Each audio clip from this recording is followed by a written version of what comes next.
ফুটন্ত গরম জলের মধ্যে এঁচোড় দিয়ে আজ বানাবো দুর্দান্ত স্বাদের একটা রেসিপি, যেটা বানালে সকলে আঙুল চেটে খেতে বাধ্য হবে। এতটাই সুস্বাদু এই রেসিপি। তাহলে চলুন শুরু করি আমার আজকের রেসিপি।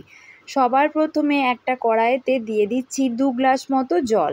জলটা কিছুটা গরম হয়ে গেলে তাতে দিয়ে দেব সামান্য পরিমাণ লবণ। এবার তাতে দিয়ে দিচ্ছি একটা মাঝারি সাইজে কেটে রাখা এঁচোড়। এবার এঁচোড়টা জলের মধ্যে ঢাকা দিয়ে 10 থেকে 15 মিনিটের জন্য ভাপিয়ে নেব, যাতে এঁচোড়টা কিছুটা নরম হয়ে যায়, সেদ্ধ হয়ে যায়। দেখুন 15 মিনিট পর গ্যাসের ফ্লেমটা বন্ধ করে দিয়েছিলাম। এঁচোড়টা কিন্তু অনেকটাই নরম হয়ে গেছে। হাত দিয়ে আপনাদেরকে একটা এঁচোড় টিপেও দেখাচ্ছি। দেখুন অনেকটাই সেদ্ধ হয়ে গেছে। এবার আমি আরেকটা কড়াই বসিয়ে দিয়েছি, তাতে দিয়ে দিয়েছি বেশ কিছুটা পরিমাণ সরষের তেল।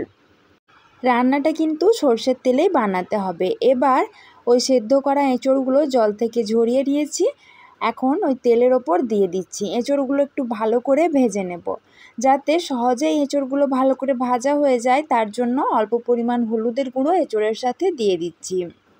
তবে আমার আজকের এই এঁচোড়ের রেসিপিটা কিন্তু সম্পূর্ণ নিরামিষ। যে কোনো নিরামিষ দিনে এটা বানিয়ে দেখতে পারেন, খেতে কিন্তু দুর্দান্ত হয়। এঁচোড়টা লাল করে ভাজা হয়ে গেছে, এবার তুলে নিচ্ছি। আবারও কড়াইতে দিয়ে দিচ্ছি কিছুটা পরিমাণ সরষের তেল, আর তাতে দিয়ে দেব 2টো মিডিয়াম সাইজের আলু চৌকো চৌকো করে কাটা। সেটাকে আমি কিছুটা সেদ্ধ করে নিয়েছিলাম, সেই সেদ্ধ করা আলুটা দিয়ে দেব ভেজে নেবার জন্য। আলুটা ভালো করে ভাজা হয়ে গেছে, এবার আলুটাও তেল থেকে তুলে নিচ্ছি। অন্যদিকে আমি একটা মশলা তৈরি করে নেব। তার জন্য একটা বড় বাটি নিয়ে নিয়েছি, আর তাতে নিয়ে নিচ্ছি 4 চামচ মতো টক দই। দইটা অবশ্যই ফেটিয়ে নিতে হবে, তা না হলে কড়াতে দেওয়া মাত্রই দইটা কেটে যাবে।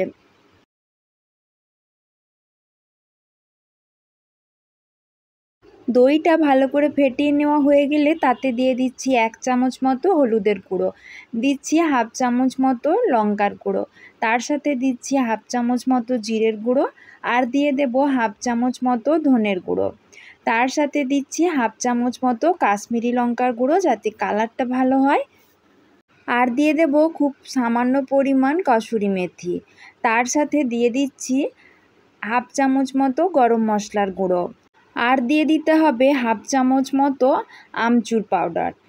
এবার সব কিছু মশলা দেওয়া হয়ে গেলে আমি সব কিছু দইয়ের সাথে ভালো করে একটু ফেটিয়ে মিশিয়ে নিচ্ছি। মশলাটা আমার তৈরি হয়ে গেল।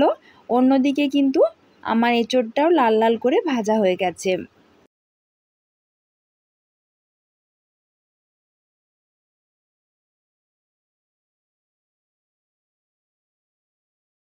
এঁচোড়গুলো তুলে নেওয়া হয়ে গেলে ওই কড়াইতে দিয়ে দিচ্ছি বেশ কিছুটা পরিমাণ সরষের তেল। যেহেতু নিরামিষ রান্না, সেহেতু কিন্তু একটু তেল মশলাটা বেশি করে ভালো করে কষিয়ে না বানালে খেতে খুব একটা ভালো লাগবে না। এবার তাতে দিয়ে দিচ্ছি 1/2 চামচ মতো চিনি। চিনিটা এভাবে রং ছাড়তে শুরু করলে তাতে দিয়ে দেব 2টো তেজপাতা, অল্প পরিমাণ 5 ফোড়ন, আর দিয়ে দিচ্ছি গ্রেট করে রাখা 1 চামচ মতো আদা। এখানে চাইলে আপনারা আদাটা বেটেও ব্যবহার করতে পারেন। আর দিয়ে দিচ্ছি 2টো মিডিয়াম সাইজের টমেটো বাটা। টমেটোটা বেটে ব্যবহার করলে গ্রেভিটার পরিমাণটাও অনেকটা হয় এবং মশলাটাও বেশ ভালো লাগে। এখন আমি আগের থেকে যে মশলাটা তৈরি করে রেখেছিলাম, সেই মশলাটাও সবটাই তেলের ওপর দিয়ে দিচ্ছি। দিয়ে খুব ভালো করে অনেকক্ষণ সময় নিয়ে কষিয়ে নিতে হবে। মশলাটার সাথে দিয়ে দিচ্ছি স্বাদ মতো লবণ। এঁচোড়টা সেদ্ধ করার সময়ও কিন্তু লবণ দিয়েছিলাম খুব সামান্য পরিমাণে, সেটা মাথায় রেখে এখন লবণটা দিলাম। মশলাটা কিন্তু সুন্দরভাবে কষানো হয়ে গেছে, মশলা থেকে তেল ছাড়তে শুরু করেছে। এখন আমি ভেজে রাখা এঁচোড় আর আলুটাও দিয়ে দিলাম, দিয়ে ভালো করে অনেকক্ষণ সময়ের জন্য মশলার সাথে কষিয়ে নিতে হবে। যে কোনো তরকারি কিন্তু যত ভালো করে কষানো হবে, তার স্বাদটা কিন্তু ততটাই ভালো হবে। আমি এঁচোড়টা ভালো করে কষিয়ে নিচ্ছি। ততক্ষণে আপনারা যদি আমার চ্যানেলটিতে নতুন বন্ধু হয়ে থাকেন, তাহলে প্লিজ চ্যানেলটাকে সাবস্ক্রাইব করে দিয়ে আমার পাশে থাকবেন। আর যারা অলরেডি চ্যানেলটা সাবস্ক্রাইব করে দিয়েছেন, তাদেরকে জানাই ধন্যবাদ। এখন দিয়ে দিচ্ছি 2টো চেরা কাঁচা লঙ্কা, দিয়ে সব কিছু ভালো করে আরও কিছুক্ষণের জন্য কষিয়ে নেব। প্রায় 7-8 মিনিট মতো এঁচোড়টা কষিয়ে নিয়েছি। এবার দিয়ে দিচ্ছি জল। আমি কিন্তু এখানে হালকা গরম জল দিয়েছি। চেষ্টা করবেন যে কোনো তরকারির ক্ষেত্রে কিন্তু গরম জলই ব্যবহার করতে, তাহলে তার স্বাদটা কিন্তু ভালো হয়। এবার জলটা দিয়ে সব কিছু ভালো করে একটু মিশিয়ে নিচ্ছি। গ্রেভিটা ফুটতে শুরু করলে ঢাকা দিয়ে গ্যাসের ফ্লেমটা মিডিয়ামে রেখে আরও 5-7 মিনিট মতো এঁচোড়টা একটু কষিয়ে নেব। যেহেতু এঁচোড় আর আলু সব কিছুই সেদ্ধ করা আছে, তাই রান্নাটা হতে কিন্তু খুব বেশি সময় লাগবে না। প্রায় 10 মিনিট পর ঢাকাটা খুলে নিয়েছি। একটা এঁচোড় একটু খুন্তি দিয়ে টিপে দেখে নিলাম, এঁচোড়টা কিন্তু পুরোপুরি নরম হয়ে গেছে। এখন আমি দিয়ে দিচ্ছি 1/2 চামচ মতো ঘি। যে কোনো নিরামিষ রান্নায় ঘি আর গরম মশলাটা দিলে তার স্বাদটা কিন্তু ভালো হয়। এবার ঘিটা দিয়ে সব কিছু আবারও ভালো করে একটু মিশিয়ে নিচ্ছি। ব্যাস আর কিচ্ছুটি লাগবে না, তাহলেই হয়ে গেল দুর্দান্ত স্বাদের নিরামিষ এই এঁচোড়ের ডালনা। এটা গরম ভাতেই খেতে কিন্তু দুর্দান্ত লাগে, কেউ বুঝতেই পারবে না যে এটা নিরামিষ রেসিপি। এবার গ্যাসের ফ্লেমটা বন্ধ করে দিয়ে ঢাকা দিয়ে তরকারিটা আমি 5 মিনিটের জন্য স্ট্যান্ডিং টাইমে রেখে দেব।